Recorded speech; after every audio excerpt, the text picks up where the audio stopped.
Hello, I'm Jordan Sislo. I'm working with Patrick Quinn on the camera. Today's December 6th, and I'm interviewing a veteran from Vietnam, Frank Corradino. Okay. When were you born? I was born in 1949, June 22nd, at the Rome Hospital. What was your education before joining the service? I graduated from high school at Rome Catholic High, and I went 1 year to Oneonta State. I was a chemistry major, and I failed chemistry, so it wasn't a good sign. And about a year after that, I got drafted, and finally, instead of getting drafted, I enlisted because I didn't want to be in the infantry. So what was your previous knowledge of Vietnam? Just what I'd read in the newspaper. I knew there was a jungle there. I knew we were fighting communists. There were a couple of kids that I knew in school who were dead. Larry Deheimer is one that comes to mind. I don't know how it is for you guys, but when I was about your age, just about everybody knew somebody who had been in Vietnam, had been wounded or killed in Vietnam. So it was on the news, people were talking about it all the time. So I didn't know much about what actually was going on there, but I was aware that there was a war and a lot of people were dying. So when did you enlist in the service? I enlisted 1969, about May. Is when I went in. I actually enlisted in March, but there was a 3-month waiting period for the next school to open up for me to get into. Where were you trained? I went to basic training at Fort Dix, and that's the same training everybody goes through in the Army. I think it was 9 weeks. And after Fort Dix, I went to Anniston, Alabama, and received 12 weeks of chemical corps training. It was nuclear, biological, and radiological training. Nuclear warfare, chemical warfare, and biological warfare. Where did you receive all your training for the helicopter? I didn't actually have any. I didn't need any training for the helicopter. And we can talk about this maybe later, but when I got to Vietnam, I was assigned to a chemical detachment. There was about 10 or 12 people in this one small unit. And one of the missions of that unit was we call them people sniffer missions. And you put this machine on the helicopter, and you put a hose out, almost like a dryer hose, out the front of the helicopter, strap it to the skid. And when you fly over the jungle, they were taking air samples through that hose, and the machine could tell whether there were people on the ground or not. And it really couldn't smell people, but if people are walking around on the ground, they're going to kick up dust, or if they're cooking fires or cooking food, the smoke is in the air. You don't see the dust, you don't see the smoke, but the machine detected it. So my job was to run that machine sitting in the back of the chopper. I didn't actually require much training. It was about 10 minutes of someone showing me what to do, and they strapped me in and said, go. That was it. So the training I got in Anniston, Alabama was on how to handle chemical materials, mostly tear gas, but also how to handle nuclear materials using Geiger counters and stuff like that. What nuclear materials did you handle? Well, we used radium in our training, but one of the at the time we were facing the Soviet Union, and there was this notion that there could be a limited nuclear exchange, where we would have tactical nuclear weapons and they would use tactical nuclear weapons.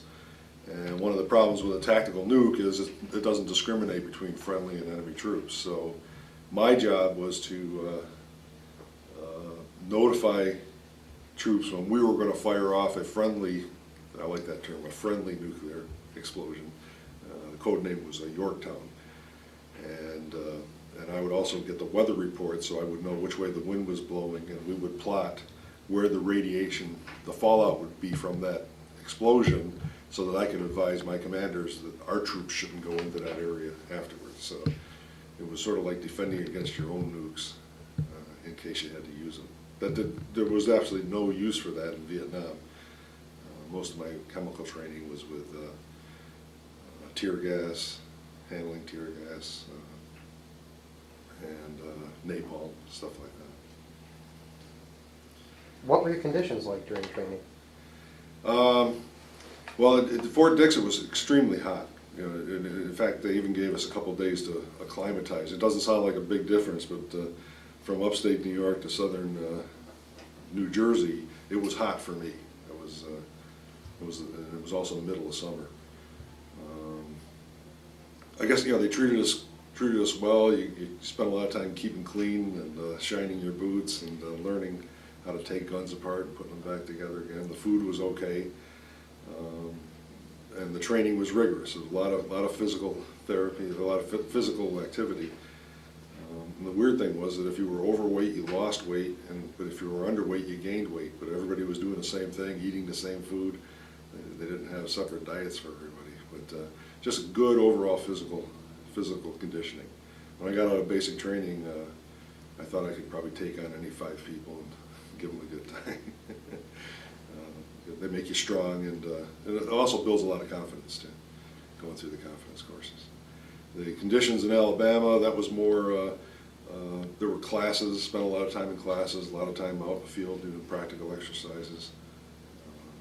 They taught us how to teach regular troops, how to use their gas masks, things like that. So we were the teachers, and they were teaching us how to teach people how to use chemical warfare and protective devices.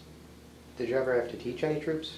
Oh yes, I did. One of my jobs was not in Vietnam, but after Vietnam I went to Germany, and I used to run the gas chamber, and the tear gas chamber. And they call it a confidence course, but you take a tent or a small building and fill it up with tear gas using smoke grenades or tear gas grenades. They actually had candles. We had candles that we could burn that would fill the air with tear gas. And then you bring the troops in there, and they'd be wearing their gas masks, and you make them take off their gas masks. And they'd have to say their name, rank, and serial number. And the purpose of the training was to give people confidence in their gas mask, that it would protect them. And so that when they took off their gas mask and they got their first whiff of the tear gas, they start choking and coughing. The funny thing with tear gas is you can build up a tolerance to it after a while. So after a while, I could stand in there without my gas mask, and I'd be yelling at them and tell them. They'd say they'd take a deep breath and take off their mask and say their name, rank, and serial number, and I'd say, "I didn't hear that. Say it again." So they'd have to take a breath and get the tear gas in them, and that was the purpose of it, was to get them to expose them to tear gas, and so that they realized that their gas mask did protect them if they used it right. Because with the tear gas, with the gas mask on, you didn't smell the tear gas. You would feel hot around your neck where you're sweating and stuff like that, because it's an irritant. It burns your skin. I don't know if you've ever smelled tear gas before. In Vietnam, we used tear gas. A lot of times we used it in powdered form. We would build cardboard tubes. Actually, they were the cardboard tubes that artillery rounds came in, the parachute rounds. They weren't parachutes, but they were flare rounds. The artillery cannon would fire a flare to mark a position, and it would come down with a parachute. So it was a cardboard tube this whole thing came in. And we'd take the empty ones and fill them up with the tear gas powder and put a detonator inside of it. And then you take that container and set it off inside of a bunker. And the VC couldn't use the bunker for a couple of months, because every time you go in there, you'd start coughing and choking, because the explosion would burn it right into the walls. And if you started kicking up dust or something inside the bunker, you'd start coughing and choking. And Charlie we call him Charlie, it was the enemy VC. Charlie could build a bunker overnight that would take a direct hit with a 500-pound bomb, and it wouldn't bother them. It would probably hurt their ears, but they would live through it.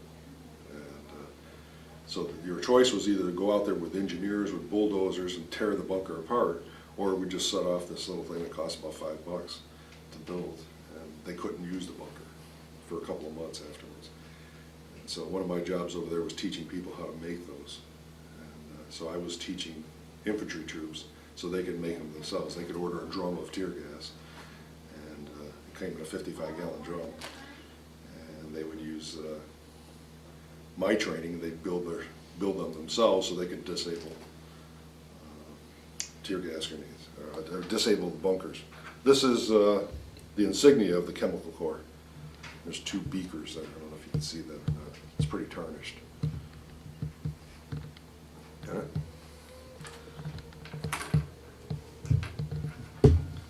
What rank did you hold while you were in the I was in Vietnam, I was a Specialist 4. When you first go in the Army, you're an E1, a private E1, which doesn't have any rank at all. Then there's an E2, which is a single stripe private. And an E3 was a private first class.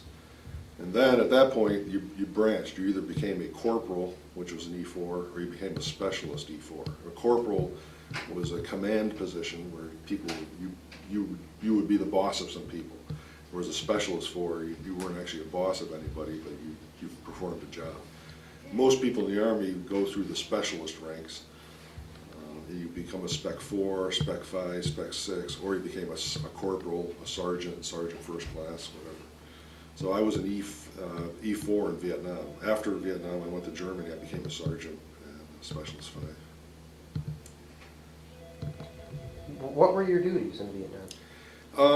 My first job in Vietnam was building perimeter defense. We had, I remember getting to my unit, and my lieutenant asked me if I'd had any experience with fougas. I said, oh yeah, we had a whole class in fougas. And fougas was a French name for a 55-gallon drum full of napalm that you bury into the ground, and when you set it off, it uses a shaped charge, and it shoots the napalm in a direction. So if you bury these in around a perimeter, then the people in the bunkers, when they see somebody in the wire, they can set off with an electric charge, set off the fougas. And my unit, the 199th Infantry Brigade, I'll show you that insignia. This was something we wore on our left shoulders. With an Army uniform, your active unit, your current unit, you wear on the left side, and your previous unit you wear on the right side. So this was the 199th Light Infantry Brigade. Our nickname was the Red Catchers. And when I first got there, their base camp was in Long Binh, Vietnam, which is northeast of Saigon, about 10, 15 miles. And it was a big, big area. There was probably around 10,000 people living at the base camp there. So the perimeter was 2 or 3 miles around, and there were about 500 of these fougas all around them. And the fougas were 7 or 8 years old. It had been a French base before we got there. So a lot of the fougas were old and probably wouldn't work anymore. And so when my lieutenant found out I knew how to build fougas, my job became replacing all 500 of those drums of napalm. So we had to mix our own napalm.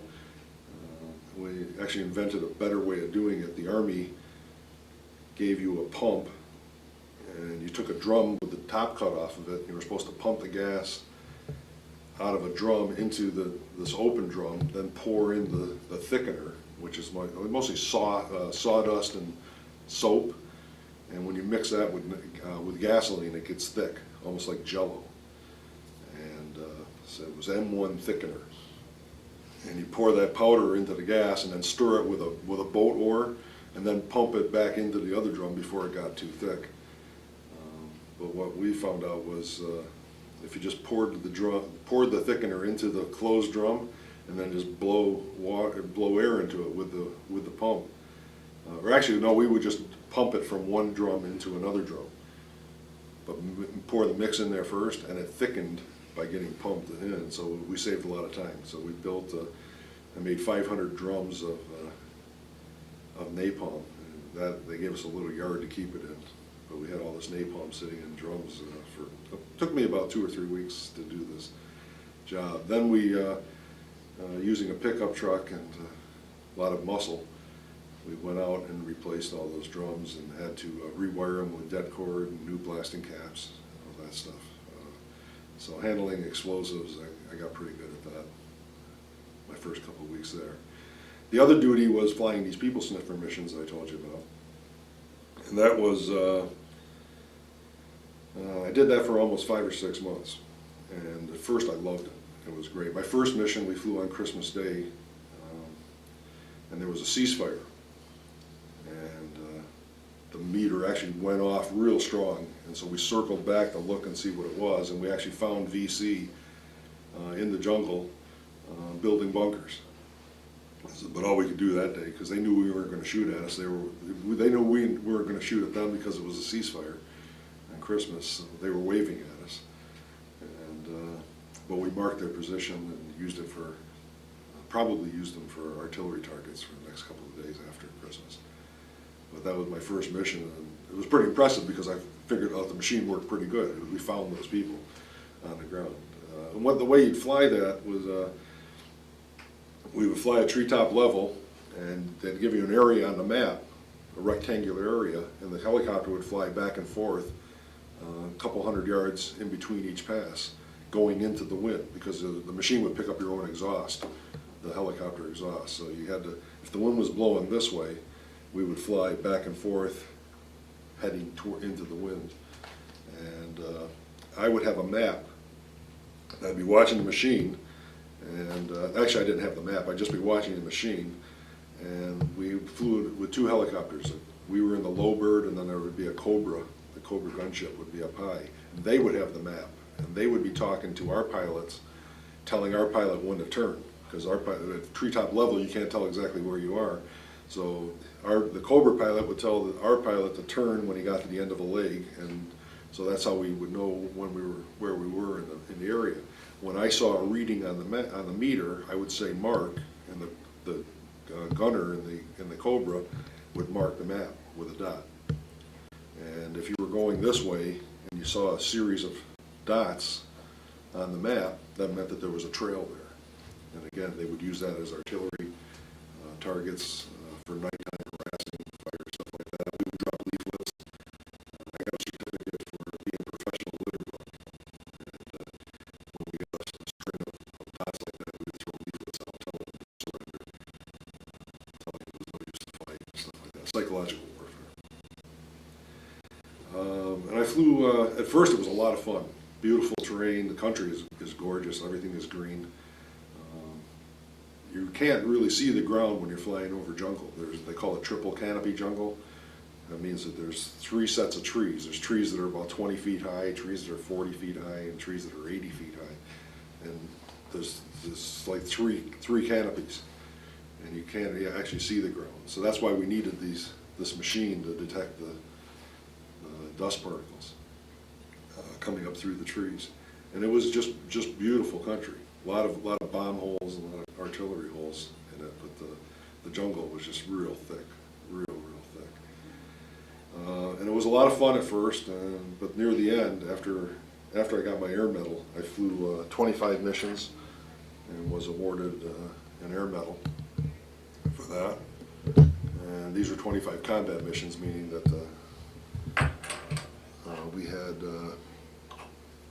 we could shoot, or we did shoot at people where if we saw people. There were areas where it would be a free fire zone, and if anybody was on the ground, they weren't supposed to be there. And so we could shoot at them, or the Cobra could shoot at them. And then we also flew some missions that weren't really classified as combat missions because it was flying over friendly territory. But near the end, after the first 25 missions, ended up, I think it was 4 times we crashed in the helicopter. Once was a hose broke in the top of the helicopter, and all the hydraulic fluid leaked out, and that sort of like provided the power steering for the pilots. So the pilots had to manually control the ship, which meant there's this rotor, 80-foot long rotor flying around. They're trying to control that just using their arm muscle. And so they weren't able to, they couldn't hover, they couldn't gain any altitude. They could just keep the chopper flying at the same level. And so we flew back to base, and on the way they told the people back at the air base that they'd lost their hydraulics, and they foamed the runway. And we came in at about 80 miles an hour and skidded and landed. That was pretty exciting. You know, a lot of dirt and dust in the air and stuff like that. About 3 weeks later, we were flying a mission, and the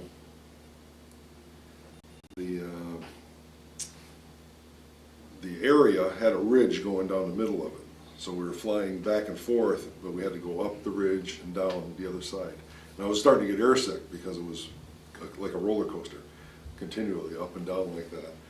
And at one point, just as we were going up over the top of the ridge, I looked in front of the machine, and I couldn't hear it, but I felt the helicopter shaking. And there were holes opening up in the floor of the helicopter. It looked like flowers in the steel plate. And it was, turned out it was 51 caliber anti-aircraft fire. And we were getting shot at from people on the ground. And the chopper shook. It was boom, boom, boom, boom, boom, boom. And I could see these holes opening up in the floor, and then there was hydraulic fluid pouring down, and because the bullets were going up into the engine compartment up above us, and the engines are on either side. And the chopper didn't make it up over the top, and we just went down and crashed into the trees. Nobody was hurt. It wasn't too bad. And we immediately got out and started shooting. We didn't even know what we were shooting at, but just shooting. And also immediately the Cobra that was up high came down, was firing rockets. But we didn't know what we were shooting at. We never saw the gun. We never saw the people that were there. And in fact, they never found the gun. Because 2 days later, I went back to get the next mission, and it was the same area as before. So I went to the commanding officer, the XO, who's the executive officer, second in charge. And I said, there must be some mistake. You didn't put up a new mission. And he said, no, it's not a mistake. We didn't find the machine gun. You got to go back and find it. And we were almost in exactly the same place. And it all happened again. The holes opening up in the floor, and they shot us. But this time we made it up over the top of the ridge, hydraulic fluid pouring down, and we had to fly about 30 miles to get back to base. And the whole time I could hear on the radio, all this, they're foaming the runway, get ready, here comes a chopper, can't make it. And that was the worst part, because I knew what was coming. The first time it wasn't bad because I didn't know what to expect, but the second time I knew we were going to come sliding in at 80 miles an hour. The chopper didn't tip over or anything, just it came to a nice stop and we got out. And it was about that time I decided I didn't want to fly anymore. It was just too hairy. And I don't think they found the gun either the second time. What they were doing, they were firing and then hiding right away. So I don't think they ever did find that machine gun. And one other time we crashed. That happened. This was my first crash. We just flew into the trees at treetop level. When the pilot got to the end of his leg, he turned the chopper like that, but didn't lift up, and just turned the chopper, and the rotor blade went into the trees, and the chopper flipped around. That was actually the worst one out of them. But I didn't get hurt bad. I got hurt because I fell out of the chopper after we came to rest, and I undid my shoulder harness. I was sort of sitting almost upside down and undid the strap and fell out of the chopper about 10, 15 feet and hit the ground. But the pilot got injured pretty bad because a tree branch came in and shattered his shoulder, came right through the windshield. He was hurt pretty bad. So anyways, those missions, that was a main part of my duties there. I did that for almost 6 months, flying those missions. We also flew helicopter missions. We sprayed Agent Orange and defoliant. If you remember, I don't know if you've heard of Agent Orange before, but it's a chemical that kills vegetation. And as it turned out, it caused birth defects, and people are still getting sick from Agent Orange. We didn't know at the time what it was, but we would fly. It was almost like a crop dusting apparatus. They put a tank inside the chopper, and there were 2 long booms that stuck out the side, and it would spray the helicopter, spray the defoliant like that. And they do it to clear the vegetation around a base camp or something, keep things down so you can see better. We also flew missions where we would drop tear gas on bunker complexes. We'd have 55-gallon drums of this tear gas with detonate, and we'd put detonators in the drums, and we'd push them out of the back of a Chinook helicopter, And I got to stand on the back, the tailgate, and as the drums went by, I got to pull the rings. In fact, I think I got the firing pins. I thought I had one here, but I guess, let's see. Oh, yeah.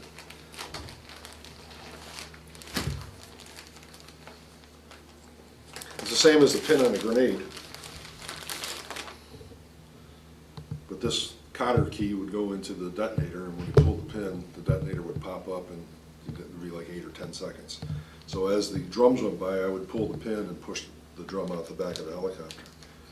And it was mainly just to get people out of bunkers.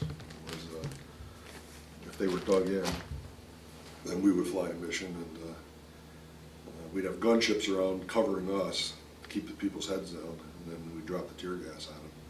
And then once they got out of the bunkers, then either the Air Force would come in or we'd fire artillery. They would fire artillery shells at them. So got to fly a couple of those missions. And then after I was done flying, I told them I wouldn't fly anymore, and they finally agreed that I probably shouldn't be flying anymore. My luck was just going bad. I knew after 4 times I wasn't going to be able to crash too many more times and still make it. So I still don't like helicopters today. They just, I just don't think if God intended us to fly in helicopters, birds would look a lot different than they do today. Fixed wing aircraft I don't have a problem with. The helicopters, they don't glide. They don't glide very well at all. So after that, I spent a lot of time on the ground, and I was training infantry troops on how to use that tear gas that I told you about.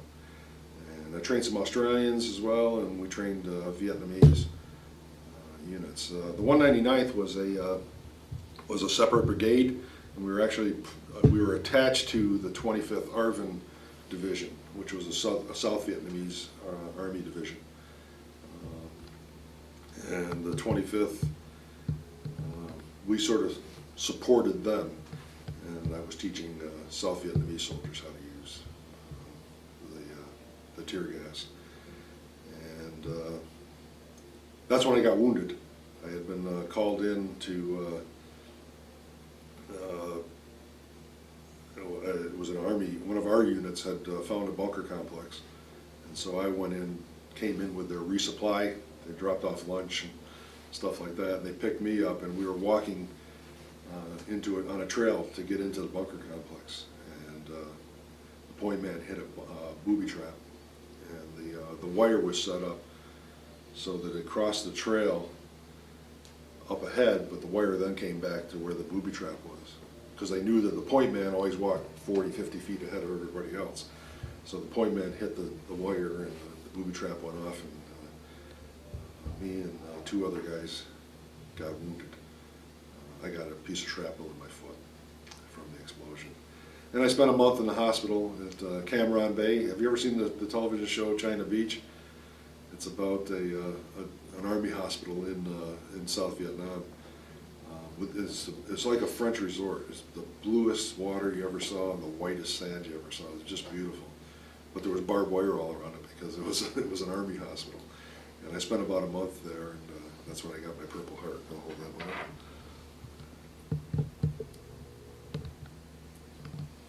Thanks. And then finally, the last thing that I did was doing training. Every week, a new batch of people would be coming into the unit, into the brigade, and I would teach all the new people. In fact, everybody got a 1-week training, and they teach you stuff that was specific to just Vietnam. And I had like a 1-hour course that I taught, showed people how to use smoke grenades and tear gas grenades, and the different colors of smoke, what they meant. And I did a demonstration of food gas at the end, and set off a drum of napalm. That was always a crowd pleaser. People love to see that. Big fireball and a lot of smoke and stuff. So those are my duties in Vietnam.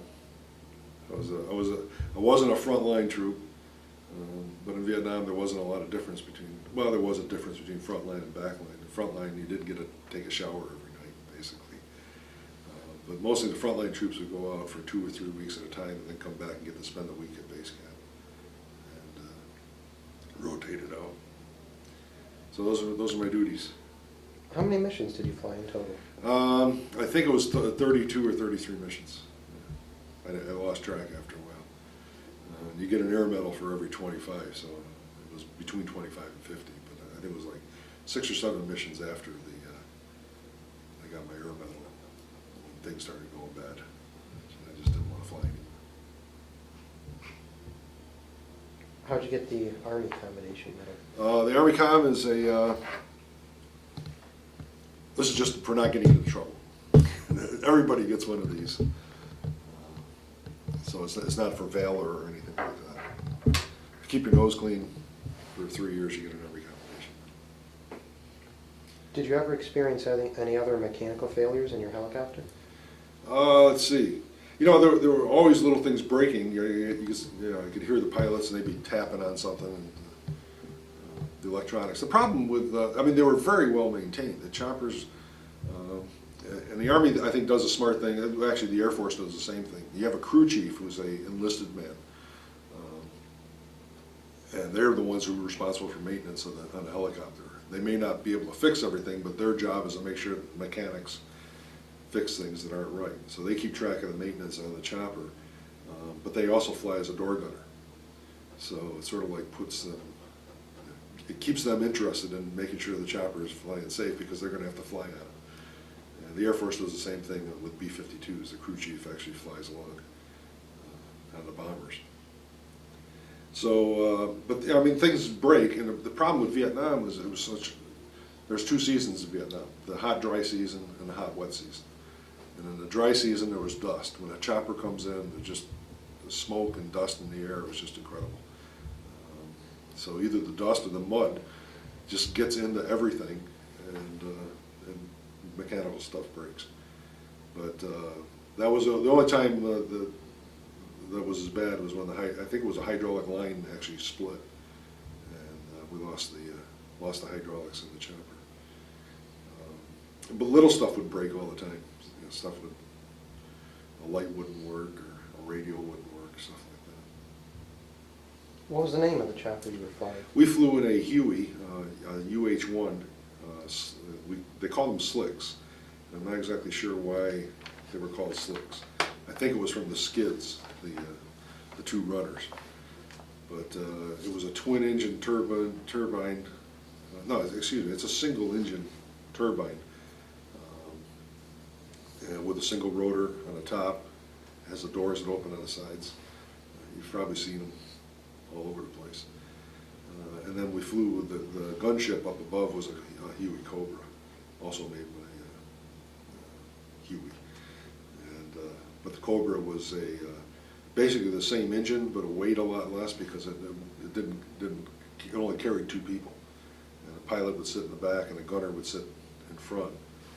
And the Cobra was armed with a minigun, which was a Gatling gun, fires about 6,000 rounds a minute. I forgot what it is, 100 rounds a second.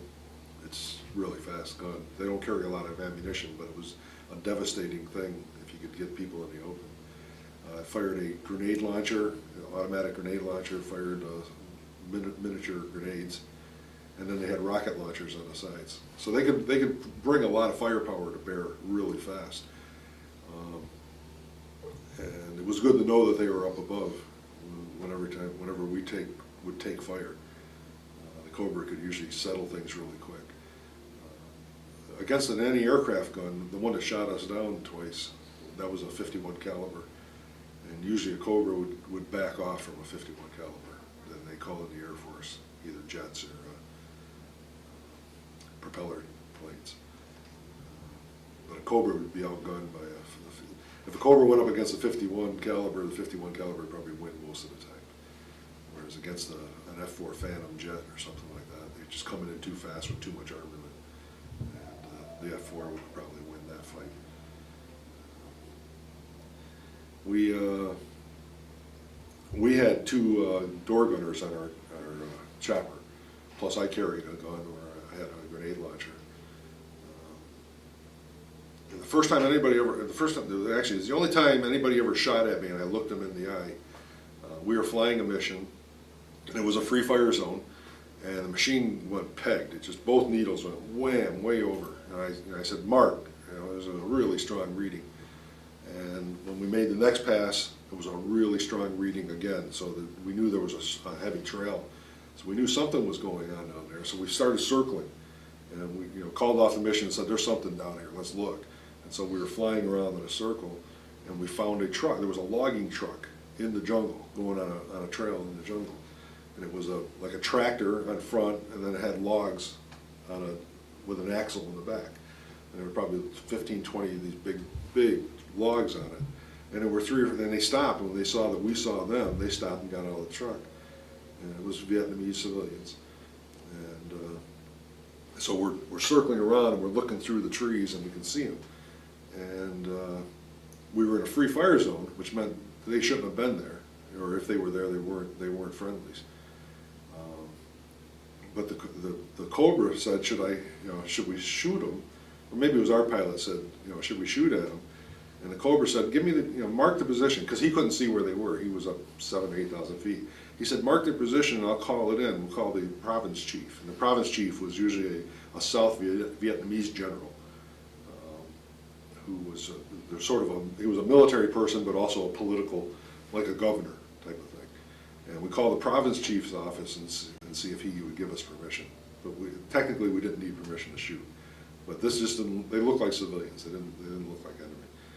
So I said, I'll mark it with smoke. So I had my grenade launcher, and I stood up in the door of the chopper, and I'm bracing myself up against the doorway, and I loaded a smoke round in my grenade launcher, and I'm joking with the Cobra pilot. I'm talking on my radio. I said, which fender do you want, the left front or the left rear? And I see this guy standing next to the truck, and he's looking up, and he sees me aiming down at him, and he reaches under the seat of the truck, and he comes up with an AK-47 and starts shooting at the chopper. And I yelled, I fired the grenade launcher and fell into the chopper, and I'm going, we're taking fire, we're taking fire. And I don't think he hit the chopper, but I saw tracers coming up. And but I was looking the guy right in the eye when he shot at me, and that was pretty emotional moment. But a few seconds later, I heard the Cobra opening up on the truck, and I guess that he hit the smoke round where he saw my smoke round. And so I must have come real close to the truck. And he was firing a minigun, and then he fired rockets. And I could hear it boom, boom, boom, boom, 4 rockets, and then a huge kaboom. And when we flew back around again, there was just a big hole in the ground where the truck used to be. And they had been carrying rockets, 110 millimeter rockets. And so the rocket fuel and the explosive heads all went off when the Cobra hit the truck. Caused a secondary explosion. So it's turned out they were enemy, but we were calling in just to make sure, just to double check. You don't want to make a mistake.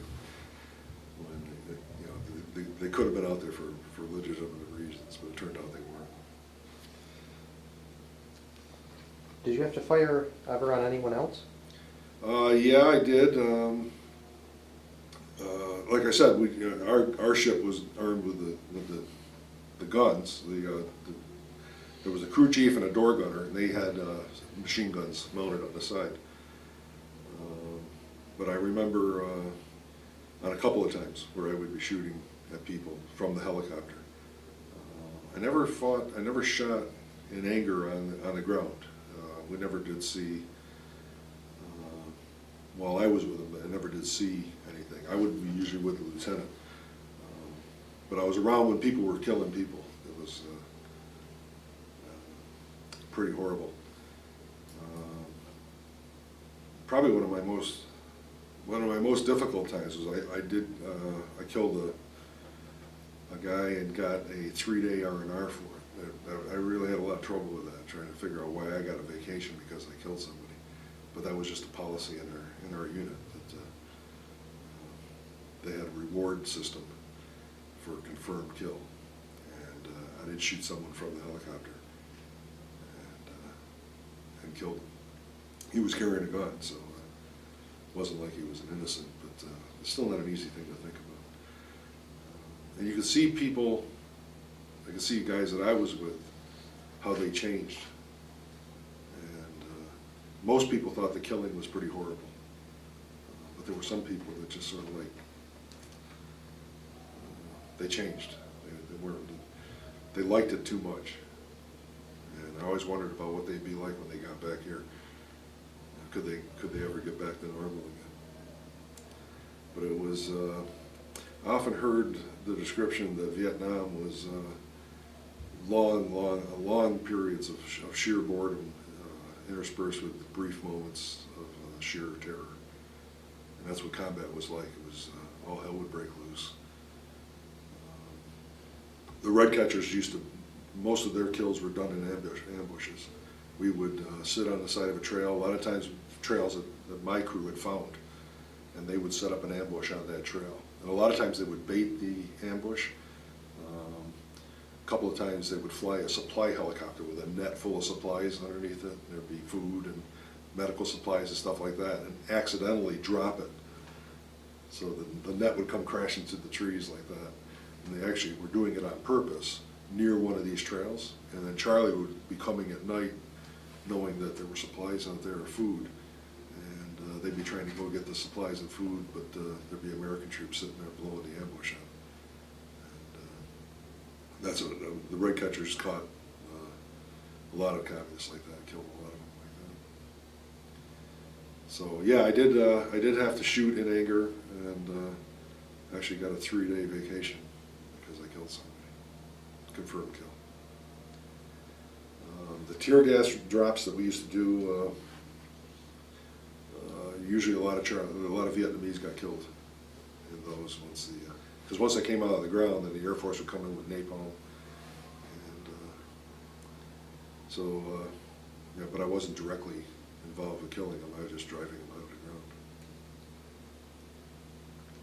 What was the daily life like besides flying the mission? Like I said, there was a lot of boredom. Get up in the morning, clean your equipment. If I had an air mission to go that day, I'd head over to the command center and get pick up the mission, copy it down off of the map, see where we were going to fly. We usually flew in the middle of the morning because that was usually the clearest part of the day. After the mission, I clean up again, clean the equipment, clean the machine, and try not to get in trouble. We just hang out, play cards, played a lot of poker, and just figure like, 19, 20-year-old guys hanging out, just having a good time. And then the nights would seem awful long sometimes. Sometimes the nights were real long. If you had guard duty, sometimes we'd have to go out and sit in the bunkers around the perimeter. And that was just horrible boredom, just sitting there in the dark. And you'd be on for 2 hours and sleep for 2 hours and on for 2 hours. And lots and lots of boredom. It was very boring, the day-to-day grind. I mean, things, you kept yourself busy. Like taking a shower would take like a half an hour to an hour. You had to go get water. We had shower stall, but there was a tank up on top, and you had to get water cans. Usually, to take a shower, you had to find someone to take a shower with you, because it would take 2 guys to get the 5-gallon cans up on the top. They'd pour the water in, and then you'd take your shower. Taking a shower was fun because you would different. I mean, you'd get wet and turn the water off, soap up, and then turn the water on again and rinse off, because you only had 5 or 6 gallons to use for your shower. So you get 2 cans, and then 2 guys could shower with 2 cans. Meals were okay, but there was a lot of boring times, There's a saying in the Army, you're always hurrying up and waiting. Hurry up and wait was the deal. What else did you do in Germany besides teaching? In Germany, I was the chemical staff officer. My job was to make sure that the unit was prepared for chemical warfare, and pretty much I was pretty sure that we weren't. We used to watch training films of the Russians training, and they were wearing their gas masks, they were wearing protective suits, stuff like that. Those guys, if they came and used chemical warfare, we were going to be in big trouble, because the Army just didn't take it serious. I was part of a an armored division. This is my the unit patch for the 1st Armored Division, Old Ironsides. And I was assigned to a cavalry squadron, the headquarters of a cavalry squadron, and they look like tanks. They were called Sheridans, but they were very thin-skinned vehicles. They had a turret and a gun in the front, but they were anti-tank guns is what they were. Their job was to shoot Russian tanks. And they could go 55, 60 miles an hour. They could fly cross country, just absolute fast vehicles for being an armored vehicle.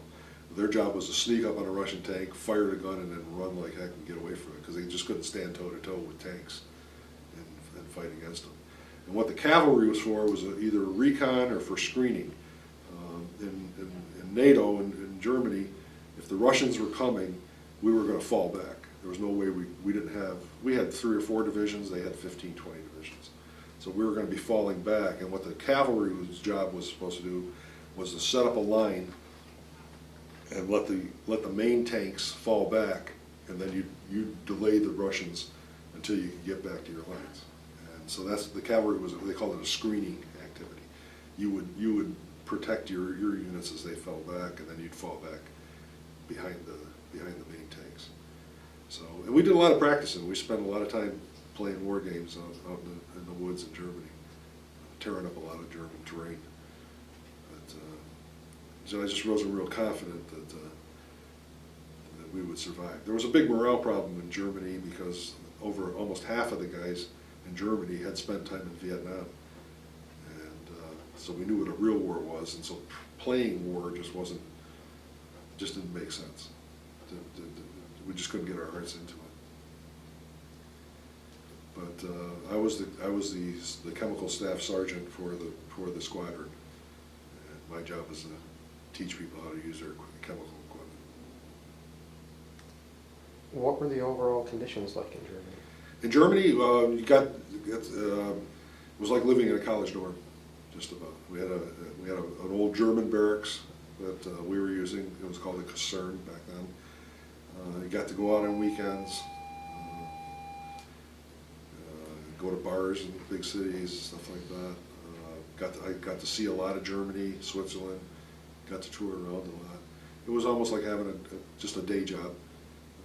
And then every couple of months we'd have to go spend a couple of weeks out in the boonies, and then it was back to being a soldier. But while we were at the Kaserne, it was just having a good job, getting good, clean meals every day, and like living in a dormitory. Are there any other experiences you'd like to share from Vietnam or Germany? Let's see.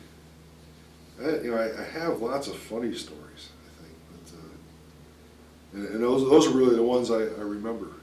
I remember the fun times a lot.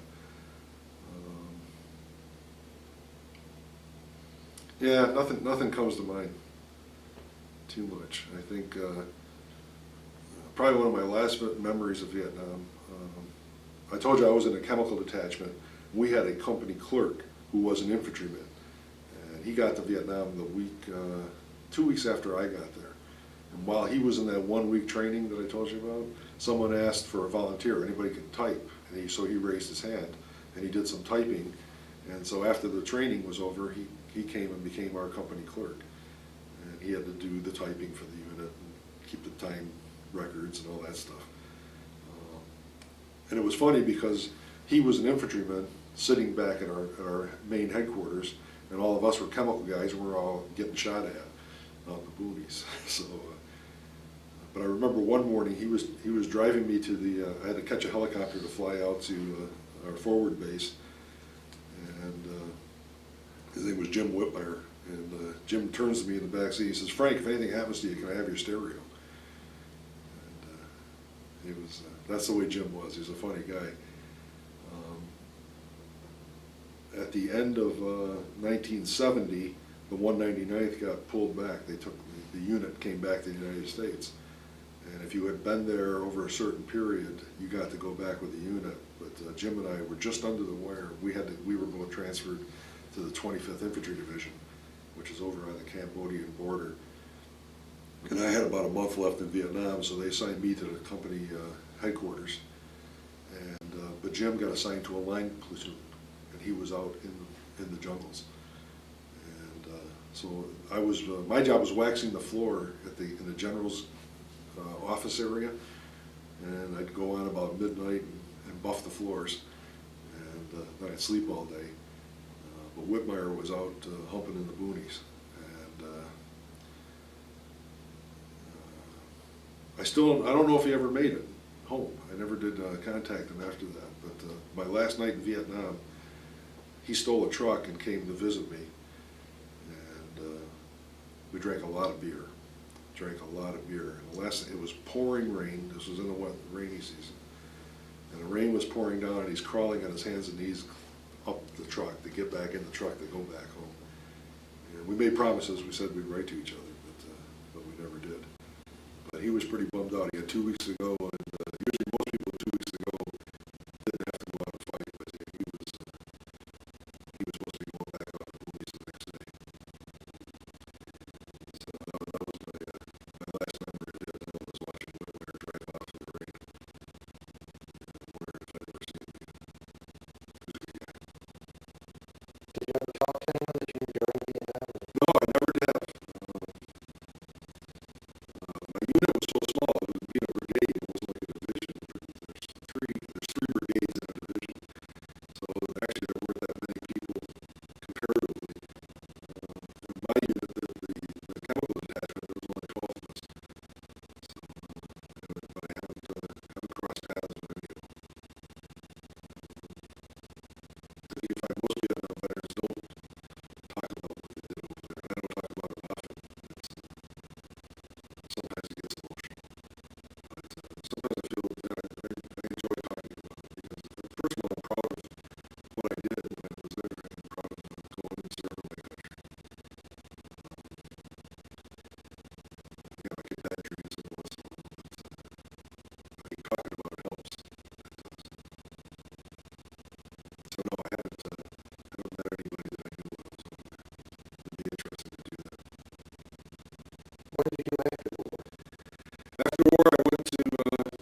kill the communists, and we're gonna stop the spread of communism.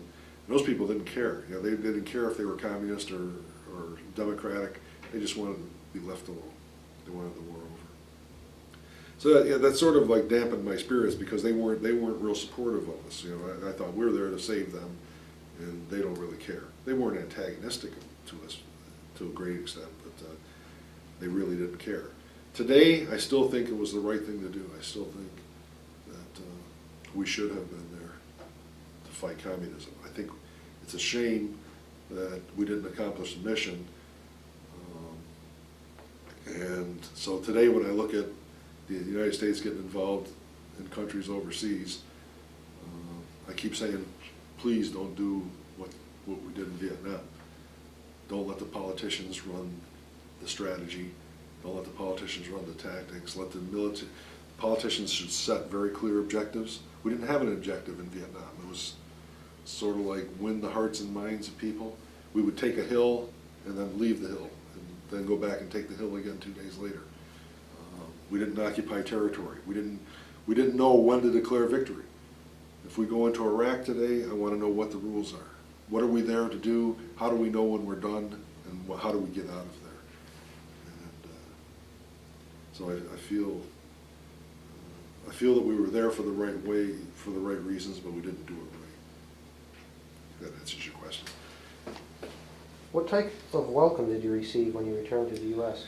My family was just absolutely berserk. They were just so glad that I was alive, and but absolutely no other welcome other than my family.